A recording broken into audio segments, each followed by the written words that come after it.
Good morning, I hope you're staying safe and well. Nice to see you all. Welcome back to another video tutorial on Chapter 1, The Story of the Door by Robert Louis Stevenson. In this chapter, in the previous lesson, we looked at the characterization of Mr. Utterson, and we talked about different interpretations you can make for Utterson and his importance in the novel as a whole, but mostly how he's described in that opening chapter and what's interesting about that description. In today's lesson, we're going to be looking at the description of the street and the house in which Hyde is seen entering and getting a check of £100 later on in the chapter. This is actually the back door to Jekyll's laboratory. It's the rear door to the house, which Hyde has a key to, and we'll talk about the symbolism of that later. We'll also be looking at the story, the particularly strange and gothic story that is attached to this door, and the description of the story, which is told from the perspective of Mr. Enfield. So that's our plan in today's lesson. Let's start by just reviewing the summary of the chapter that I showed you last lesson.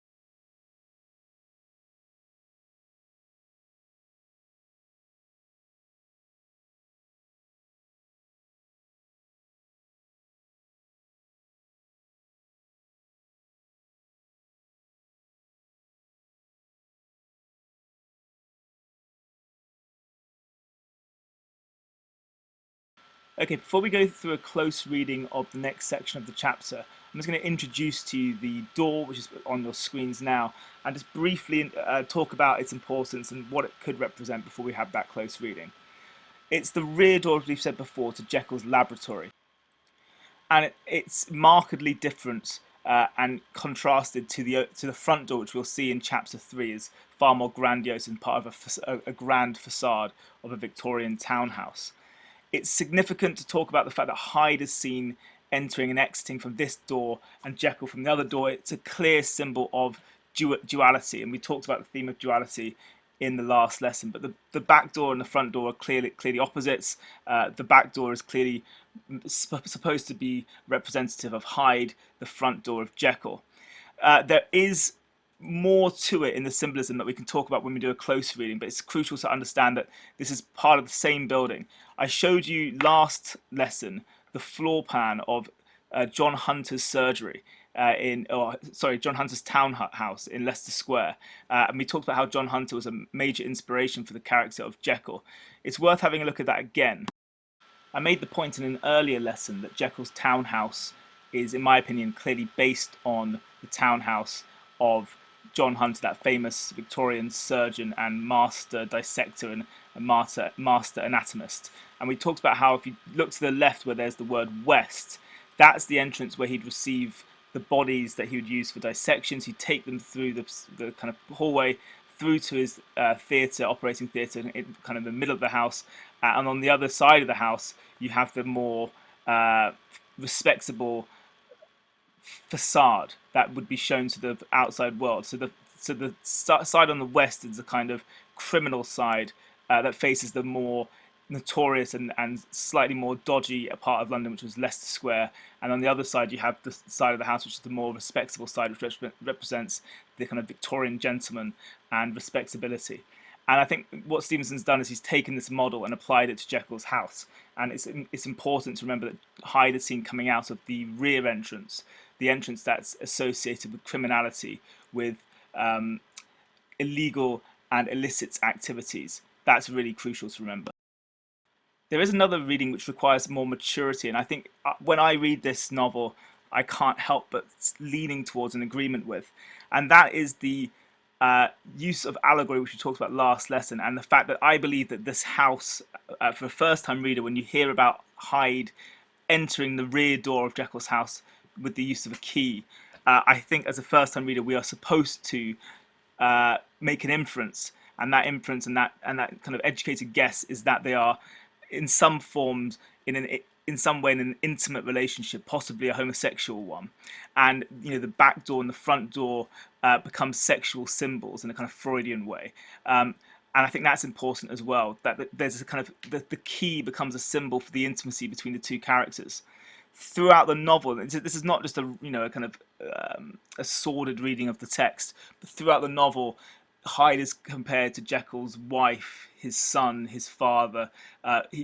There's a great quote where he says he lay in his own caged in his flesh. So there's lots of imagery that permeates throughout the novella about the intimacy between the two, the fact that they're bound together, the fact that they are like a man and wife, and the back door and the front door imagery and the symbolism there do hint quite strongly at a kind of homosexual and homoerotic imagery that I think you can make a persuasive argument about, that perhaps this door represents the illicit activities of Victorian gentlemen in homosexual rendezvous, and the idea that if you were a homosexual in these times, you'd have to meet under cover of darkness, meet in secrecy, meet in places that are as neglected as the door that you can see on your screens. Okay, so we're going to read through the next section of the novel, which focuses on the street in which we find this rear door, and then on the house and the door itself. It chanced on one of these rambles that their way led them down a by-street in a busy quarter of London. The street was small and what is called quiet, but it drove a thriving trade on the weekdays. The inhabitants were all doing well, it seemed, and all emulously hoping to do better still, and laying out the surplus of their gains in coquetry, so that the shop front stood along the thoroughfare with an air of invitation, like rows of smiling saleswomen. Even on Sunday, when it veiled its more florid charms and lay comparatively empty of passage, the street shone out in contrast to its dingy neighbourhood, like a fire in a forest. And with its freshly painted shutters, well-polished brasses, and general cleanliness and gaiety of note, instantly caught and pleased the eye of the passenger. 2 doors from one corner. On the left hand going east, the line was broken by the entry of a court, and just at that point a certain sinister block of building thrust forward its gable on the street. It was 2 stories high, showed no window, nothing but a door on the lower story and a blind forehead of the scullered wall on the upper, and bore in every feature the marks of prolonged and sordid negligence. The door, which was equipped with neither bell nor knocker, was blistered and distained. Tramps slouched in the recess and struck matches on the panels.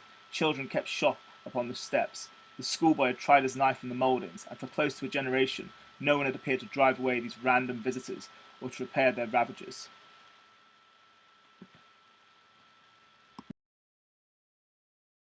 Okay, here's our first checkpoint of today's lesson, just so you can get your own impressions of the description of the door and the street. Please make sure you read the passage we've just read on your own before you answer these questions. And when you do answer the questions, please make sure you write in full sentences. I'll see you shortly.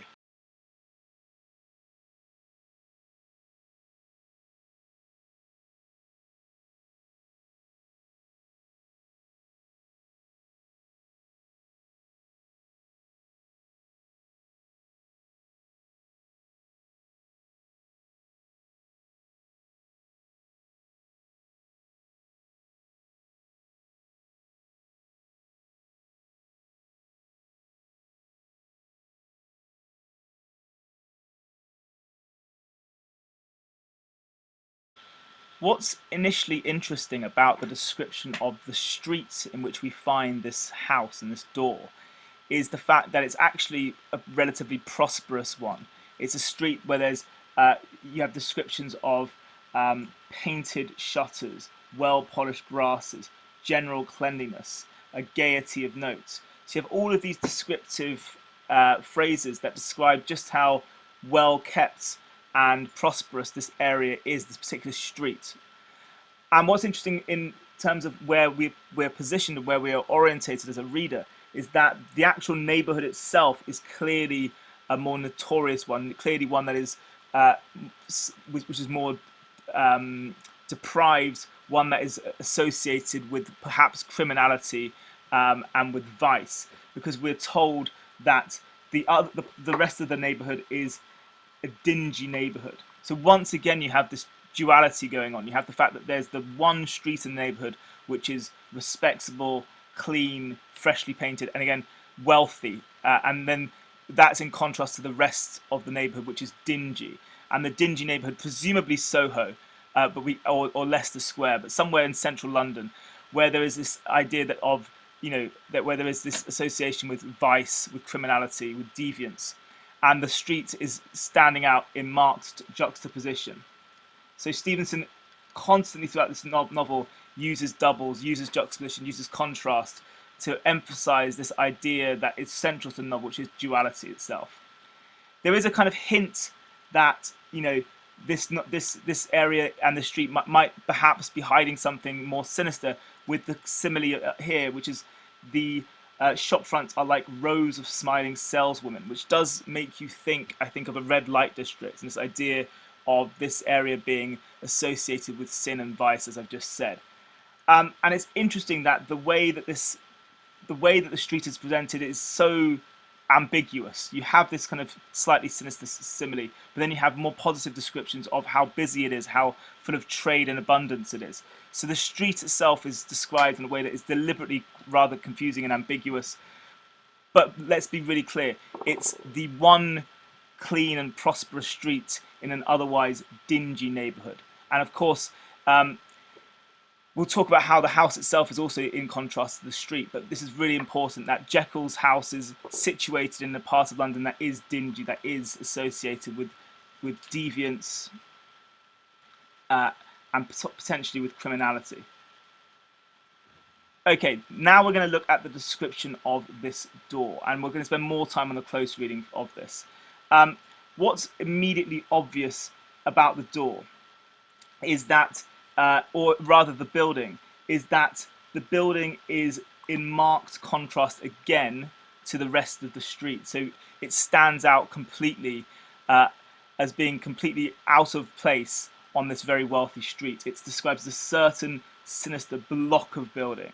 So the building itself is sinister. It has evil connotations. It's described as being rather negative, incredibly negative straight away. And what Stevenson does, and does successfully, is he personifies the building almost immediately. So the house itself, it's almost as if it's a human head, and this is important because it ties up with my later argument and interpretation that I'll make. But it's almost as if this is a human head and a disfigured head that is thrust forward and stands out amongst the other more pleasant faces and heads, I suppose, of the other houses. So this building is like a human face that's thrust forward, and its gable is onto the street, and the gable is just the kind of the forehead of the building, the topmost part. It was 2 stories high, Stevenson describes, showed no window, nothing but a door. And what's interesting in the symbolism here is really the lack of the window is the most interesting example of symbolism here. And throughout the description of the door, Stevenson relies on symbolism to intrigue the reader and to, like I said before, introduce this doubleness and this suggestion of duality to the reader.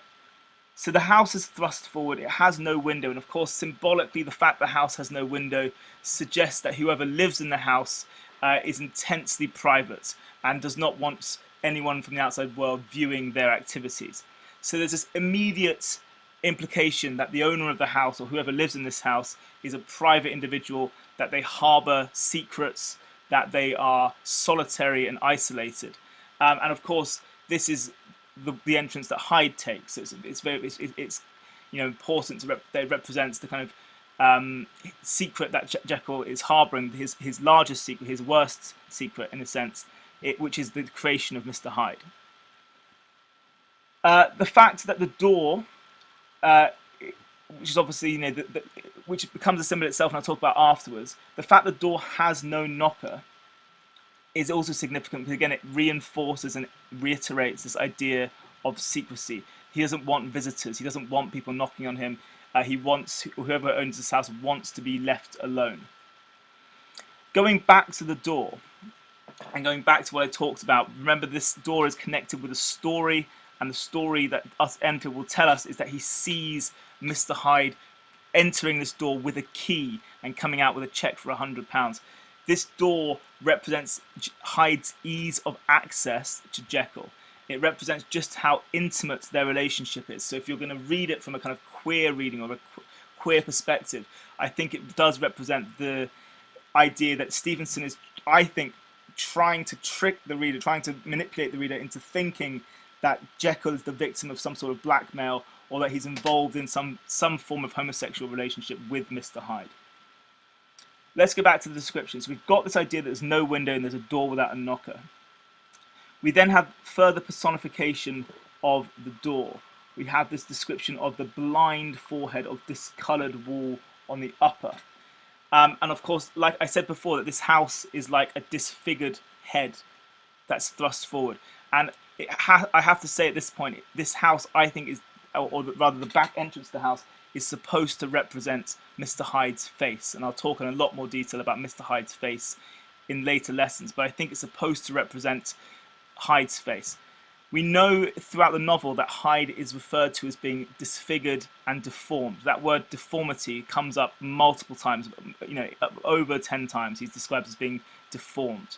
What's interesting about that is that none of the characters can ever describe what exactly is deformed about Mr. Hyde. And my students always find this concept quite confusing, and I think it's deliberately confusing. A deformity is usually something that's obvious. You'll see someone with a scar down their face, or a missing limb, or a hunched back, like Richard III. A deformity is usually a really obvious physical disability, an obvious physical mark. And what's interesting about Hyde's face and the description of Hyde's face throughout this novel is that there is no reference to a single deformity. No one can quite name what's wrong with Hyde. And that is because, and I'll argue this throughout our series of lessons, that is because Hyde's physical deformity is reflected in his moral deformity. The reason that Hyde is so horrifying to others when they look at him is not necessarily because he's so physically ugly. He is physically ugly, but his deformity is actually a moral one. It's because he is pure evil. And in chapter 10, Jekyll will kind of reveal that's why people are so horrified by him, because he's 10 times more wicked. That's a quotation, by the way. He's 10 times more wicked than anyone else who's ever existed. So the reason that people find Hyde's face so horrific is actually not just for a single reason. There's not really one deformity as such. It's because he is he's morally deformed. And this links to kind of Victorian beliefs about deformity. He talks about criminology and the belief in physiognomy, the idea that your face can reflect criminal traits. So this is a period of time where there's a pseudo-scientific belief that you can essentially detect or you can gain insight into someone's soul and into their morality by looking at their physical appearance. And in Hyde's case, his physical appearance represents his moral deformity. So this house, it goes without saying, is deformed, is disfigured, is ramshackle and dilapidated, because inside the house is Jekyll, and it represents Jekyll's lapse of morality.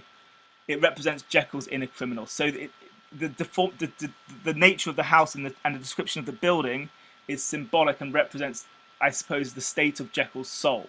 Because we have to remember, I say Jekyll deliberately because Jekyll and Hyde are the same person. Okay, that was quite a lot of information. Let's go back to the description here. We've got this personification of the blind forehead. This idea of this, as I've said multiple times now, the building is like a human head. We then have, and I'll go through because these words are all in the kind of the same semantic field, so they all belong to the same kind of field of words. So we've got discoloured, we've got sordid, we've got marks, we have disdained, blistered, mouldings. We've got all of these references to do with kind of corruption and decay, and also, I would argue, venereal disease. So some sort of sexually transmitted disease that I think it's too coincidental that there are references to blisters, discolours, marks, the description of sordid negligence. There's a strong use of language that is related to sexually transmitted diseases as well. So I think it does lend itself to this reading of this text as being a homosexual text, a text that's an allegory for homosexuality. The wall is discoloured. you could, obviously you can read it in different ways as well. You can talk about how the building is a site of corruption because it represents the corruption of Jekyll's soul. You could talk about how it represents, the fall of Jekyll's soul in a sense as well. We then have the descriptions of the marks, which are important. So there are lots of marks of prolonged and sordid negligence. This idea that this building has been kind of forgotten about, left alone, abandoned, but also that the marks represent scars. And again, it goes back to this idea of the deformity and how, once again, I'll just write it in the margin, once again, Stevenson is reinforcing this idea of the deformity, which will be so crucial to the novel.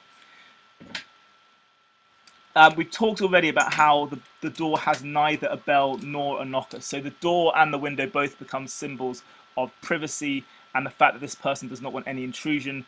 But I would say most importantly, it represents the idea that he has a profound secret that he wants to keep from others. And that secret is, of course, that he's created this experiment, that his experiment has worked, that he's split his personality in two. I've talked already about the term blistered and the implications of that. What I then would like to look at are the people who are associated with this door. We have tramps slouched in the recesses. We've got children who are scratching their names. We've got schoolboys carving names into the mouldings of the door. So we have these, obviously the children, I think in this sense, are probably urchins or waifs or homeless children. I get the impression that they're children of the working classes who are possibly homeless.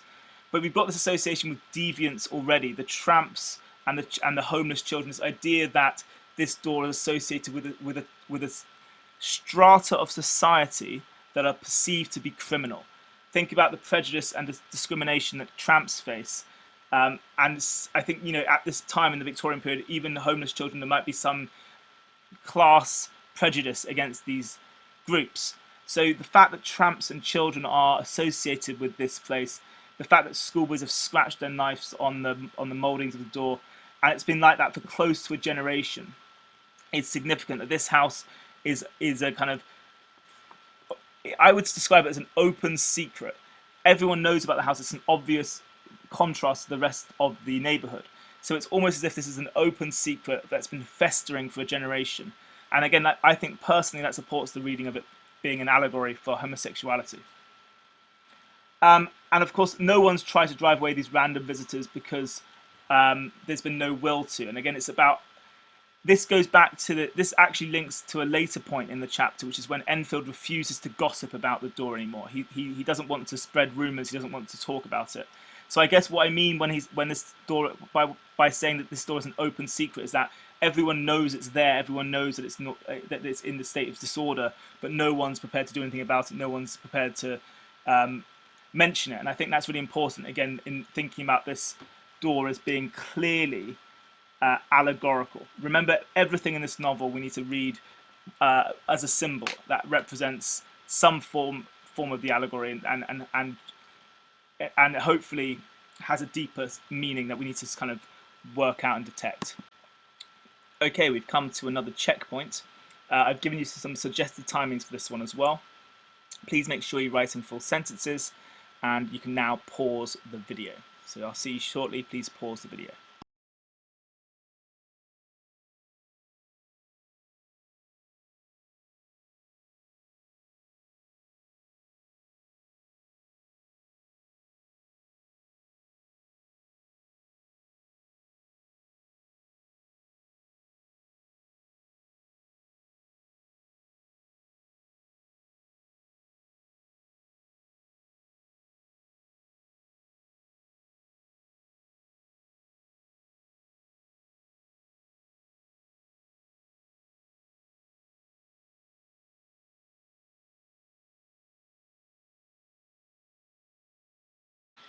Welcome back. That is the end of part 2 of our lessons on the story of the door, chapter 1. In the next lesson, we are going to look at the story that is associated with this door, the kind of horrific Gothic tale that Enfield tells Mr. Utterson. And we'll be looking at the allegorical significance of that story and the use of symbolism.